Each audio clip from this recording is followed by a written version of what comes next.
Welcome back to CKLU 96.7 and get ready to settle in for another edition of Creator Conversations.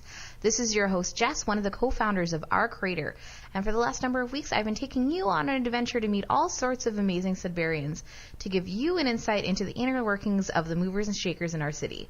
Our Creator is an online publication run by a dedicated team of folks who are in love with their hometown.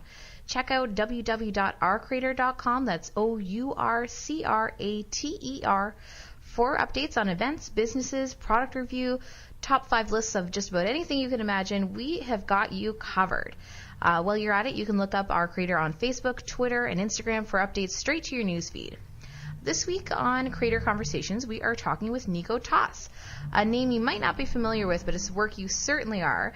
Nico is one of the founders of Studio 123, the team behind some of our most recognizable brands like Stack Brewing, Pinchman's, Stitch and Stone, Digs and Dwellings, and with just a few short years under their belt, I'm sure we'll be seeing more of them.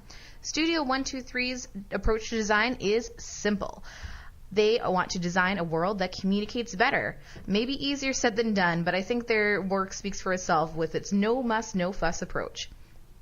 Chatting with Nico was a real treat. It's not very often that you run into somebody who's able to speak so eloquently and passionately about what they do, and especially when it's something so intangible about like design. Listen in as we're about to find out a little bit more about the beginnings of Studio 123. So today for this week's edition of Creator Conversation, we're going to be talking with Nico Taus. He's one of the founders of Studio 123 along with Christian Peltier and Rob Roy. So first of all, Nico, can you tell us a little bit about how Studio 123 got started? Sure. It was the fall, I believe, of 2013. Christian and Rob and I were already sort of working together with my previous company.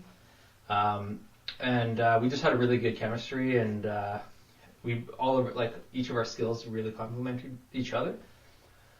So we just decided, I decided at that time to leave my previous business and start a new one. And it was just a sort of a natural transition for me to approach the two other partners and ask them to join me on this sort of crazy ride, because we all have pretty quirky personalities, and we wanted to bring something like fresh and different to Sudbury, and we wanted to create a design agency that was not the same old and doing different things than what others were doing locally.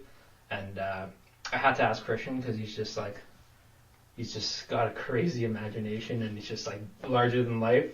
Rob is super talented, multi-talented, I think, like in many different aspects, but he's like super level-headed and like really disciplined, and I'm kind of in between the two, so it was just a good fit. So between the three of you, it really balances out. Mm-hmm. So Studio 123, how long has the studio been around? So we're around 4 years now. Around 4 years. So what would be, can you kind of just give us a background of basically what Studio 123 is all about? Right. So we are a design and marketing agency. Our mission is that we're designing a world that communicates better. So, and that comes in many different forms depending on the client and the project that they have. But we basically have a multidisciplinary approach to projects where someone can come to us.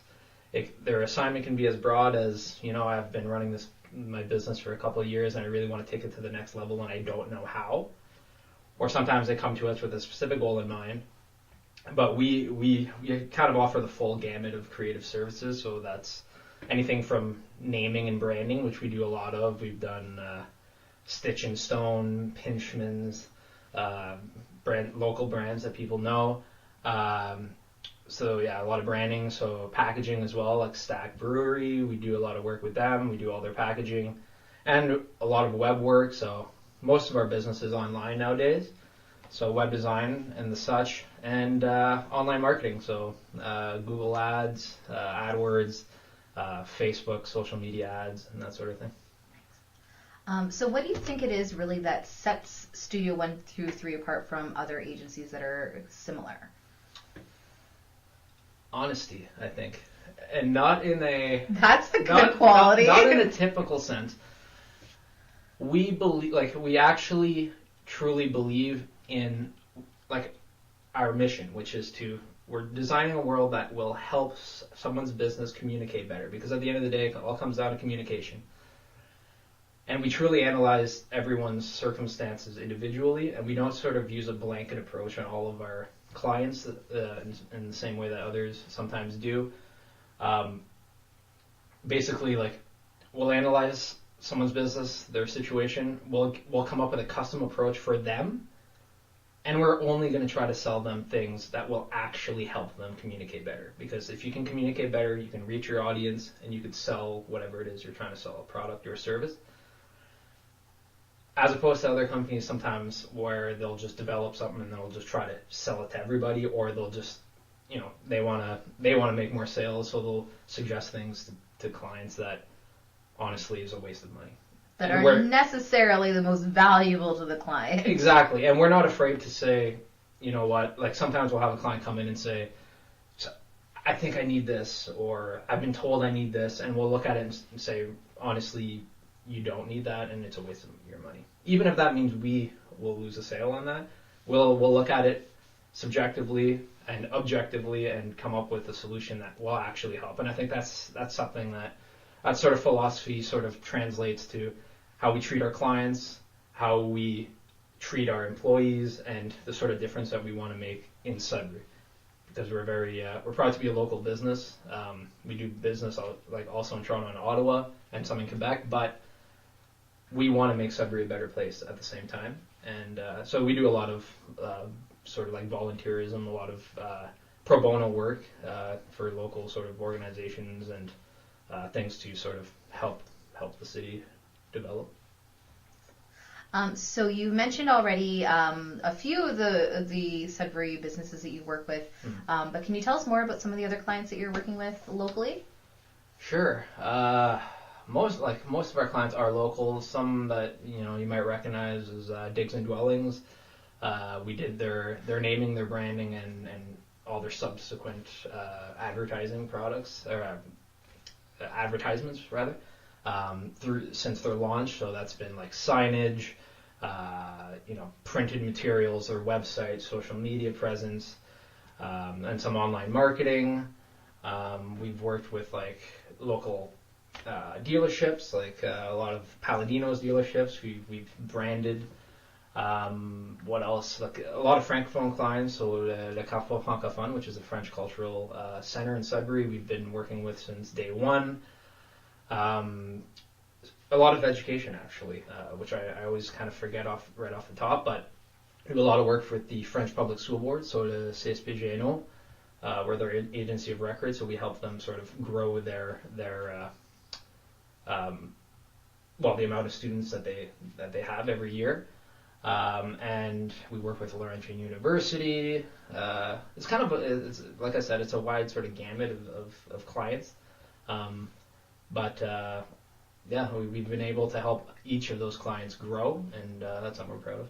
And something that's actually quite an incentive, and especially in our area, is that all three of your founders are bilingual. That's right. So you are able to entirely service in English or in French. That's right. So do you find that there's a difference between working with some of your Anglophone clients versus your francophone clients, that their needs are different?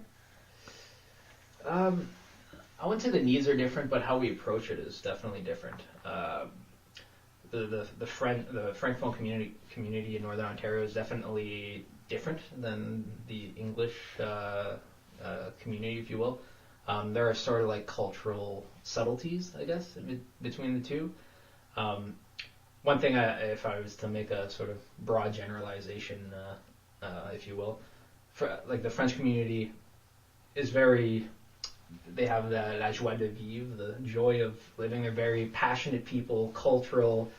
And they like to have a lot of fun. Not to say that English people don't. That's a generalization there, but there's definitely like a warmth to that francophone community that it's just contagious. Honestly, when you work with those people, it's just like, I don't know. There's something that just is like sparked inside. Like it's something that, like you said, all three of us are bilingual, and Christian and I went to high school in French, and after high school I kind of I went to Cambridge College for graphic design, which is obviously an Anglophone institution, and I kind of had like not been immersing myself in the francophone culture as much as in high school.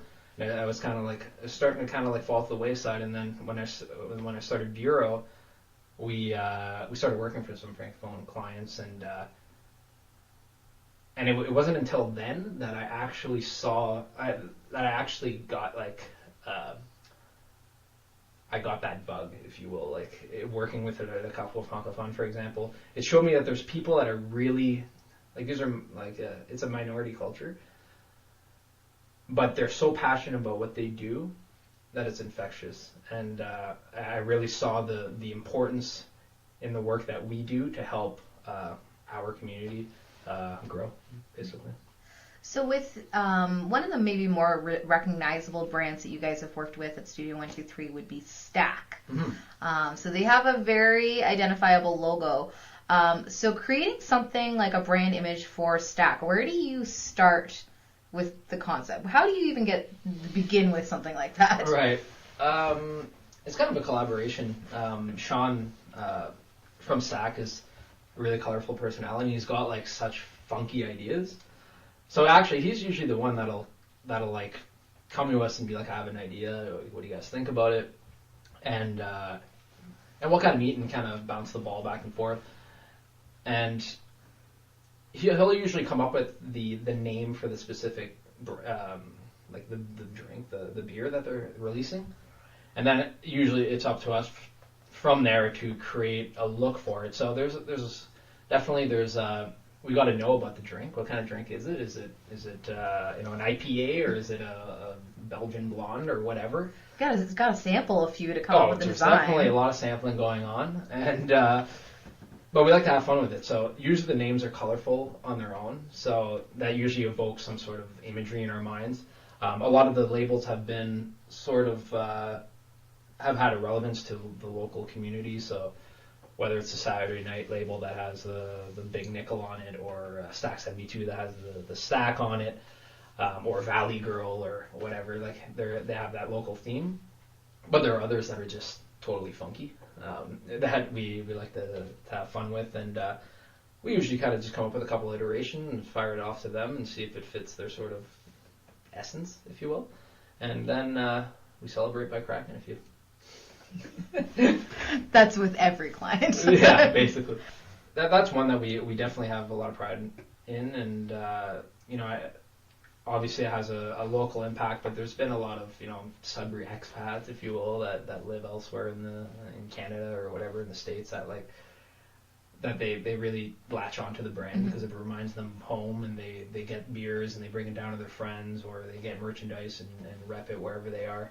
And it's kind of like a little bit of Sudbury being disseminated elsewhere, and it's cool to know that like you can take a local sort of look and sort of broaden the scope of it and get people into the Sudbury culture. Nice, yeah. Especially with the pupper stuff too. Everybody loves the pupper stuff. Yeah, that's been definitely a big hit, and yeah, it's cool. It's cool to see people in Toronto embracing it, and they're selling a lot, and yeah, we're happy with those. So some of the other brands that you work with, you already mentioned Stitch and Stone, Pinchman's. We obviously just finished talking about Stack. All again very recognizable. If you actually kind of look at the logo, recognizable logos, they kind of you remember them. Mm-hmm. Is there a secret to creating something that is so kind of visually memorizable, I guess you could say? Secret? I don't want to give away our secret sauce. No. It's salad island. Well, there's a couple things really. If I was, I have like, I did teach at Cambridge College in some design programs after graduation, and one thing I always told people is that basically a logo is basically taking the essence of a company and boiling it down to a single mark, of course. So you have to communicate something. You don't want to communicate everything. You don't want to say we make brooms and hockey sticks and this, that, we're going to throw them on the logo. But you got to give something. You got to give the viewer a little bit of a taste of who you are. So whether that's You can do that in many different ways. You can do it through the sort of style of the font or the typeface. If it's completely wacky, then you're going to get a certain feel. If it's a sans serif, nice and clean, this is design talk here, but you can give it a corporate look, et cetera, et cetera. But it has to communicate something, first and foremost. What about Comic Sans? Never. Never. No, not in our... No logos and wingdings? No, we're trying to stay away from those. But, I mean, people get hung up, too, on branding, and really what will define the value of the brand is what a company does with it. So if a company does amazing things, they've got great products, they've got great service, and they've got a great logo, you will tie those things together. If you could be a company and have the best quote-unquote design of all time, but if you don't back it up with service and quality and whatever else, then you've just got a good logo. Yeah, and it means nothing. And it's kind of like naming a child. You can name them whatever you want, but it's the essence of their character that's going to make them a good person or not. So, okay. Yeah. That's a way to put it for sure. Right. In a way that probably a lot of people that aren't in the design world are probably not thinking about design. Right. Yeah. Great. So that's a wrap for our first segment here with Nico Taus. So we're going to cut to some music here, and we'll be back very shortly to talk a little bit more. Woo. You're tuned into Creator Conversations on CKLU 96.7, your radio. This hour we've been talking with Nico Taus, one of the founders of Studio 123, learning more about their approach to design and some of their clients they work with. We'll be back again soon to hear more from Nico, but in the meantime, let's take a music break. We're taking a quick moment to highlight a few acts that we have coming through town over the next couple weeks. So first is The Wooden Sky. They're touring to promote their latest album this winter, and they'll be stopping by the Townhouse on February 16th. You can get advance tickets right now for $12. Don't snooze, or you'll be crying at the door and paying a little bit extra, so it pays to plan ahead. Next is Partner. They're going to be playing a free, that's right, free all-ages concert with local act Lazy Daisies at Grace Family Church on March 5th. So that is all ages, that is free. Bring your kids, bring your mom, bring your grandma, bring anyone you want. This is a show put together by Bangers Promotions with the help of Up Here Festival and River and Sky Festival. So we're going to leave you with some music here. So first up we have Our Hearts Were Young by The Wooden Sky, and then next is Woman of Dreams by Partner. Hey, thanks for tuning in to Creator Conversations. I bet you're expecting some music right now. Turns out copyright laws even apply to us. So check below in the description for all the links for the music that we would have played this episode, and you can always follow us on Spotify to keep up to date with our playlists. We're back again on CKLU 96.7. This is another edition of Creator Conversations. This hour, we're talking with Nico Taus of Studio 123. But before we get back into that, let's take a look at what's new on ourcreator.com. So if you go to www.ourcreator.com, that's OURCRATER.com, you can find all sorts of updates. So right now we have up top on the page is one of our past episodes of Creator Conversations where we interviewed Jen McCarroll, and she gave us her top 5 Northern Ontario artists to look out for in 2018. And she is actually and Jen is actually part of Music and Film in Motion. She's one of the organizers of Up Here Festival, and she also is now the new owner of Deadpan Studios. So she's got lots going on, and definitely the right person to go to if you need to know who the top Northern Ontario acts to listen out to are. We also have some more information about She and Her. If you listened into our little episode last week, we talked to Haley Short for our full hour, all about She and Her, the Women in Leadership Symposium. We talked to her about Young Professionals Association as well, which is another organization she's involved in. So that was really interesting, and you can find also some information about that if you go to our Creator. We've also got our most recent edition of Book Talk, which is a collaboration we're working on with Greater Sudbury Public Library. This month was profiled Jennifer McGilvery. So we found out all sorts of information about her favorite books over the years. So we're going to go right now into our second half of our interview with Nico Glode. Listen in as we hear more about the brains behind the design. We are back again with Nico Taus. He is one of the founders of Studio 123. If you've been listening to the whole hour today, in our first segment, you would have heard all sorts of details about Studio 123, all the things that we're working on. But we want to learn a little bit more about the guy behind the design. So before Studio 123, you mentioned it in passing in our first segment of the interview, but you did have another design company that you had started before that. So 2 companies under your belt, and that's a lot to take on. So can you tell us a little about that?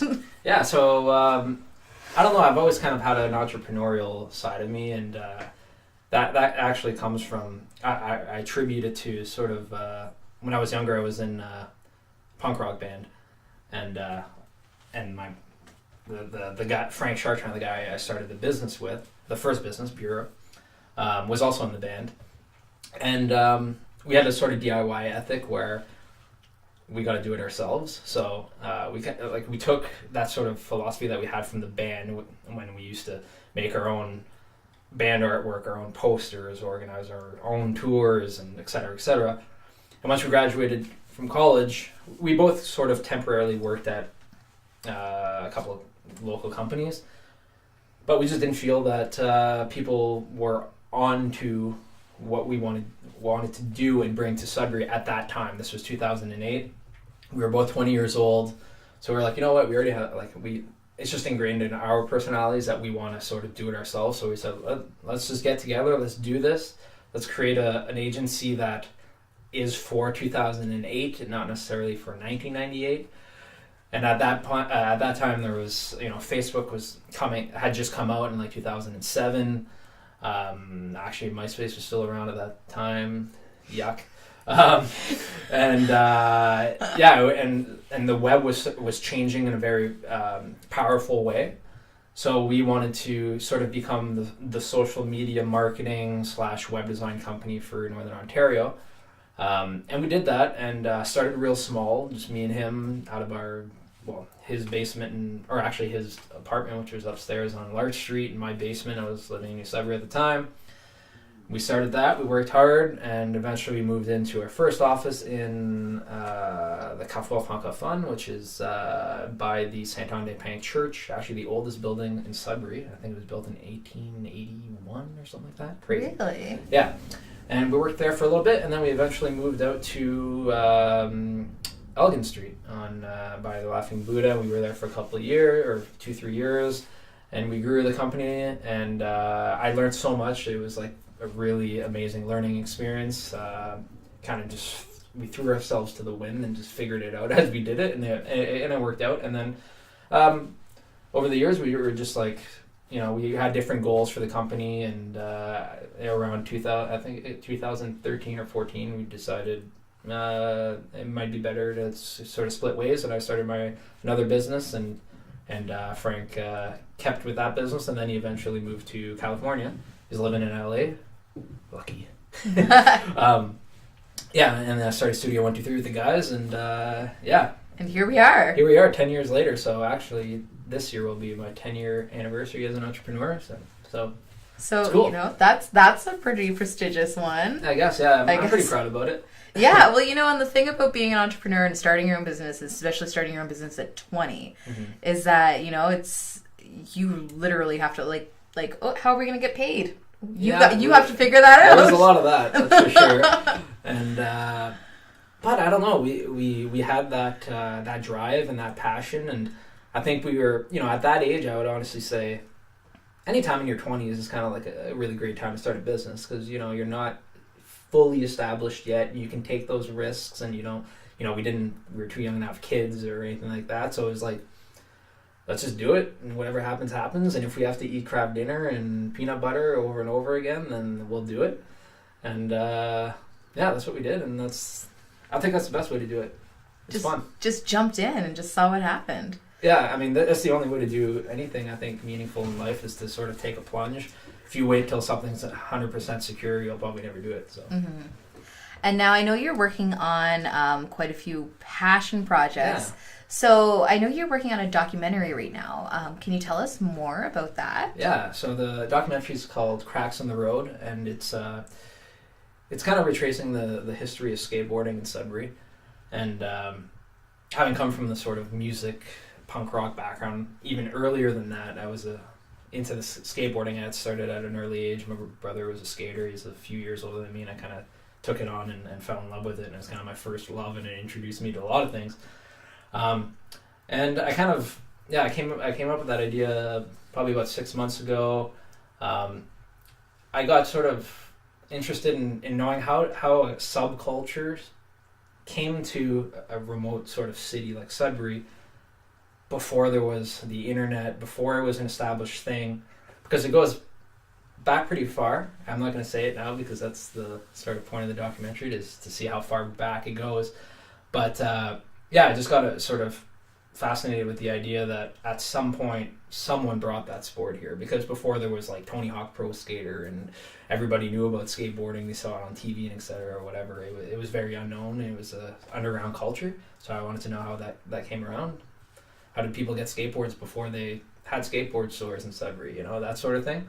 I don't know, I get fascinated by things like that, so I've been working on that, interviewing a lot of local skaters that are still around, and a lot that have moved to other cities since. And I've been actually fascinated and actually blown away by how many amazingly talented people come from Sudbury that people don't even really know about. And I think that goes in many different ways, but Sudbury doesn't really have a good. I feel like it poorly documents itself, and I've met people that are they moved away when they were 18 years old. They're from Sudbury. They moved to LA and became illustrators for Vans and Element and Adidas, and through skateboarding, and that could also kind of transfer to a whole design realm as well. There's been so many talented designers and people in communications that have moved from Sudbury and gone on to do big things that people don't know about, and I kind of want to shed some light on that sort of thing. Yeah, I didn't know all that. Whoa. I mean, we have when I talk to people that have moved away a long time ago, they always say Sudbury's a hockey town, and I was more of an artistic, introspective type of person, and I wanted to get out and whatever, and go to art school in Toronto or whatever the case may be. And I mean, as much as I would like to challenge that notion that we're just a hockey town, hockey and mining, and we are sort of ingrained in that sort of culture. So we as a community, we have a good idea of the NHL players that came from Sudbury and that sort of thing. But there's been amazing people. For example, Bruce Mao is a designer from Sudbury who's literally world renowned. He's sought after. One of the biggest names in design is Bruce Mao, and he comes from Sudbury, and the average person would not know who that is. Damn. So there's a lot of talented people, and I think as a city, it's a marketing initiative. If the city's listening, they should develop a database of these people and just tell their story, because Sudbury can be a starting point. It could be where you stay forever, or it could be an end point. So I think we're quick to dismiss people that have moved away, and it's they're no longer part of Sudbury. But there's nothing to say that someone can't start here, move on, do other things, and come back and start a family or retire and come back. Still come back and do finish their life. Exactly. So too much talent, not enough documentation of that, not enough knowledge of that. So that's what I want to do with that, and it's pretty cool. So obviously you have lots of design background between Studio 123, between Bureau. You taught at Cambrian, you studied at Cambrian. Can you remember how you kind of first became interested in design? Yeah, so all these things are connected when I look back at my life there, but being a sort of young kid who was in a punk rock band, traveling through Canada and the States and Europe, and sort of designing various things, it went from just being a sort of thing that I did for passion, for marketing needs, for promotional needs for the band, to me sort of starting to observe the world a little bit differently. because I came to learn that design obviously is visual communications, and everything that we do, everything that we interact with in life has been designed. Whether it's poorly or good is up to the eye of the beholder, or how it works or whatever. But once I started,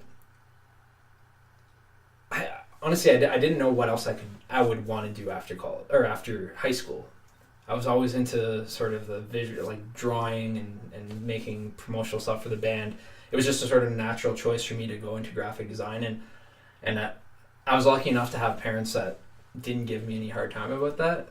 I think I had some friends who were sort of into the same thing, and their parents would be like, "Oh, there's no jobs in that. You should rethink that. You're going to be a teacher, like I told you you're going to be, or whatever."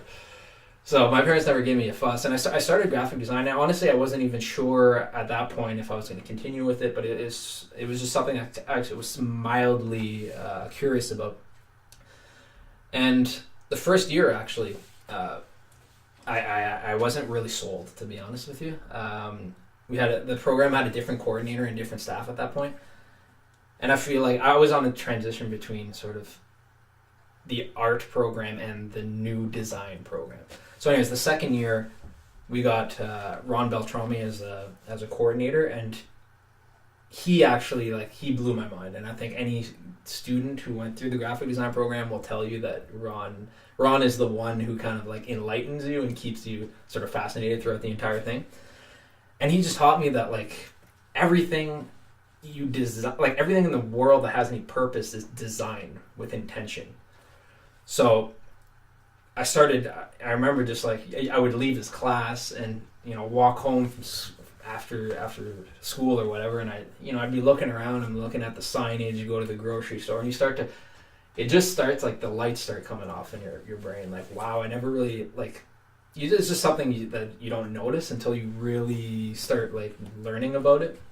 That the difference between understanding a sign and not understanding a sign depends on the typeface or the contrast of color or the sizing or the pattern or whatever, and that you can help, as a designer, you can help the world communicate better. And I think that's a sort of philosophy that you've carried through, and then we've continued with Studio 123. But I find it amazing that a student or you don't even need to be an employed designer, just someone who has a little bit of design background or know-how can actually change the world. And you could see examples of that throughout history. But for example, Barack Obama's campaign, the Hope campaign, was actually developed by it was never Barack Obama that decided, I want this cool killer design and all this stuff. It was actually a small group of designers that approached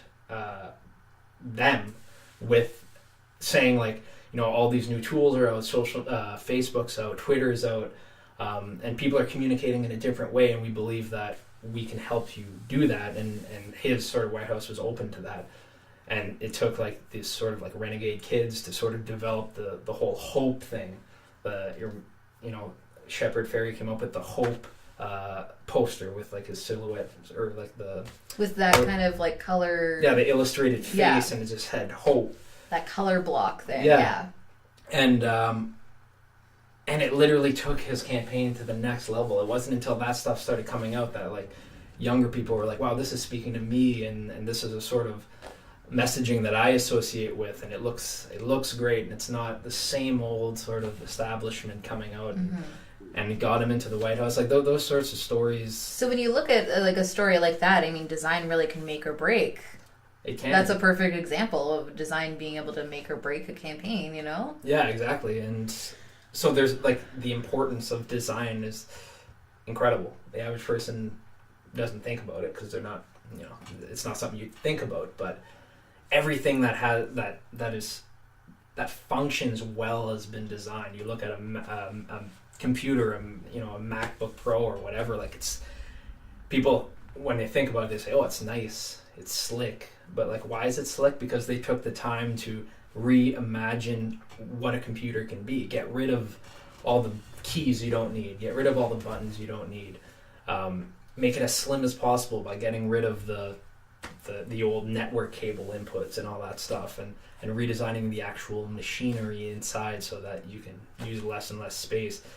That's true design, is the sort of behind the scenes thinking. People associate design a lot with decoration. I don't like that design, or I don't like the way that looks. But everything is designed, whether it's this microphone or the iPhone or whatever. Obviously, like, yeah, I don't know. Anything that's been put together has been designed by someone. Exactly, and yeah, I just feel that it's an industry or a discipline or whatever you want to call it that can actually change the world for better or for worse. There's been instances, of course, where it's used in an evil sense or whatever.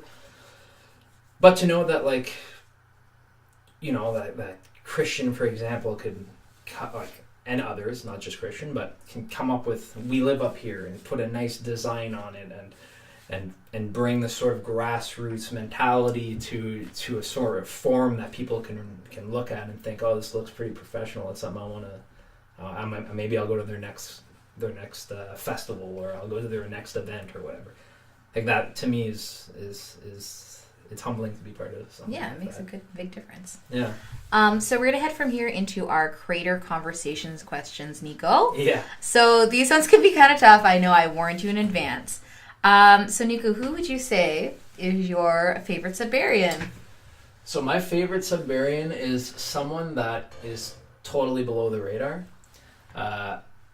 His name is John Purvis, actually, and not many people know him. He purposely keeps himself under the radar, but he is implicated with the skateboard community and the punk community. He's about 10 years older than me. I think he'd be okay with me telling people that. And he is just an archivist in every sense of the word. And, like, if you go to this guy's house, his record collection will blow your mind. He archives everything, like photos, videos. He's my favorite person, hands down, because where most people will just, like, you know, not care about things and throw them out and whatever, he has puts so much effort into just keep, like, I don't know, organizing things and keeping things around that. I don't know, I find it inspiring. And I know it's just my favorite Sudburian, but I have another favorite Sudburian. So nice, I like it. And I feel a little bit biased, and I think it may be wrong for me to say because he's my partner, but well, actually, both my partners are my favorite people. But yeah, you can't pick favorites there. Christian Peltier. When I think of a Sudburian, I think his face comes up in my mind because, and it's not just him, but he has this infectious charisma, and he's been able to take something that in the past has been sort of plagued by negativity and give people a sense of pride again. He was able to take the sort of downtown community and develop the sort of we live up here movement, if you will, develop up here festival, and sort of just put such a different spin on Sudbury. Like, it's not like anything you've ever seen before. It's not like, you know, Blues for Food Festival or other things like that have been around for many years. It's a totally new approach, taking over streets, doing these impromptu concerts in alleyways and rooftops, and sort of kind of like encouraging everybody to look at Sudbury anew and see things that we never noticed before, things we overlooked, things we got used to seeing and never imagining about. Things we never noticed before, but also things that's like, oh, you don't think you like living in Sudbury? Let me show you why you do. Right. Let me show you the things that you actually do love about our city. And he has such a big effect, and, like, I don't know. I mean, I think he's still a recognized, you know, figure in Sudbury, but I don't know if he even gets the recognition that he deserves, because I know a lot of people who have recently moved to Sudbury, and I meet them, and I ask them, like, oh, how did you decide on Sudbury? And literally, it never fails. They always say, well, I was following We Live Up Here on Instagram or whatever, and it looked like there was so much cool stuff going on up here. So, I mean, obviously they have some other reason to move to Sudbury, but it definitely helps. It gives the public, or it gives Sudbury a public image that's different from this same old. Gloomy. Yeah. So, I love both those people, and So I love Rob too. So, for different reasons. XO Rob, we love you. Yeah. So Nico, what would you say is Sudbury's signature dish? Sudbury's signature dish? Whew. For signature dish, I think porchetta. That's a popular one. It's just a popular one. Not one that I eat because I'm actually a vegetarian, but everybody knows porchetta bingo in town. And people love it. Thing. And actually it's been sort of making headlines even down south, southern Ontario. There was like a chef that like took a spin on porchetta bingo from Sudbury and like made it this sort of more of a culinary thing. But for me it is the chili Van Cleef from Tuco's. Ooh. Because I love Tuco's. It's like a gem within a mine shaft. It's sparkling, and I think it's just such a. Again, I could probably put them in favorite Sudburyans as well. Like they just to take a KFC and turn it into a vegan joint. And is that what it used to be? Is a KFC there? Yeah. So they take that, it turned it into a vegan joint on Kathleen Street of all places, taking the apartment building across the street, putting polka dots on it and turning it into flurples, and just like the imagination is just, it's infectious. And I love when people can take something that is otherwise stale and give it a whole new life. Like that's what life's all about. And their chili Van Cleef it's banging. There's no other way to put it. No other word for it. Yeah. All right, so we are going to skip ahead to our hot jam sandwich. Hot jam sandwich. It's a good one. So we're jamming 3 songs? We're jamming 3 songs. So Nico, what are your picks for the hot jam sandwich this week? Okay, so check out the song Shameless Halo by The Descendants. Descendants is a legendary punk band from Southern California. They put out a new album, I don't know if it was a year ago or 2 years ago, probably 2 years ago now. That song just has such a killer melody, and it's like once you hear it, if you're into that sort of thing, it's just like infectious. It'll get caught in your mind, and every day I'm just walking. Anyways, and then on the flip sides, because I'm a man of sort of contrast, so I go from sort of punk rock to hip hop. So Hieroglyphics is a 90s hip hop band group, whatever, also from California. And they took like rhyming to a whole new level with like intricacies and just like sort of intelligent lyrics and stuff. One of the classic songs is You Never Knew. And it's just a really good beat and classic joint. It makes me think of skateboarding from the 90s. I used to be in a lot of videos. And then, bam, you smash those two together and it's pow! Nice. And what are you putting on? Well, I hadn't decided before we started this interview, but then talking about like 10-year ago timeline, it started me thinking about the stuff that I used to listen to in like high school and college. So I'm going to give a little shout out to this band called Reliant K that I used to like in high school. Okay. One of my favorite songs by them was called Be My Escape. Okay. So that's what I'm going to play. It's probably not going to fit in at all with your songs, but that's okay. That's the best. That's what the jam's all about. If you're into like a really depressing, like long listen, Reliant K also has a song called Deathbed that's really great. Okay. That will make you very emotional though. That's good. 10 minutes long and it's emotional. Okay, you gotta be ready for it then. So get ready get some tissue ready if you're gonna listen to that. Yeah. Sure. All right, Nico. So we are all done here for today, and we will. I'm sure we will talk to you guys again. Hell yeah! Thank you. Welcome back to CKLU 96.7. We are wrapping up our hour of Crater Conversations. So we just finished hearing with Nico Taus. He is one of the founders of Studio 123, so we talked to him about all sorts of design, his past days of skateboarding, touring in punk shows, anything you can really think of. So we're going to head into our hot jam sandwich. So Nico gave us his two hits, and I gave you one as well. So we're going to have Shameless Halo by The Descendants, Be My Escape by Reliant K. That one was my pick. Blame me. And You Never Knew by Hieroglyphics. We're running short on time, so we might have to cut that last track short, but let's head right into it and waste no time. Hey, thanks for tuning in to Creator Conversations. I bet you're expecting some music right now. Turns out copyright laws even apply to us. So check below in the description for all the links for the music that we would have played this episode, and you can always follow us on Spotify to keep up to date with our playlists. All right, so if you're enjoying that song, that is You Never Knew by Hieroglyphics. So if you want to listen to that yourself, you go right ahead and you can find that on Spotify, where I did. You can also look up on ourcreator.com. We will be posting the rest of our interview from this hour, as well as a playlist to accompany it. But the radio waits for no one. We've got another show coming up at 6, so stay tuned in, and you can listen to 6 Degrees coming up in just a minute.